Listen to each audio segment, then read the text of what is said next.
So next week I'm attending a conference and I want to do some networking online ahead of time.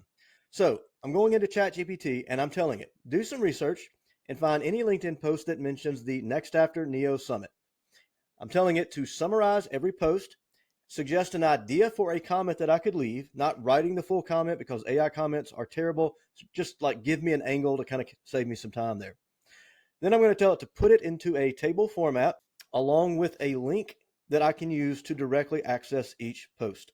So it's going to go out and do its research. This is going to take about a minute, maybe two. And here are the results. And I really like what I'm seeing here. It's putting it into a table, showing me the account or the person's name who wrote the post, a summary of what they said, a comment idea, again, just an angle that I could use, and then a direct link I can use to access each one of these posts. Now, I could have used Google. I could have used a search within LinkedIn, but this is just a lot quicker. I found that it does a much better job. By going out and commenting on those posts right now, it makes me familiar so that by the time we get to the actual event and we meet in person, we've already had an introduction of sorts. I can click off here, go out directly to the post, and then I can just react, leave a comment,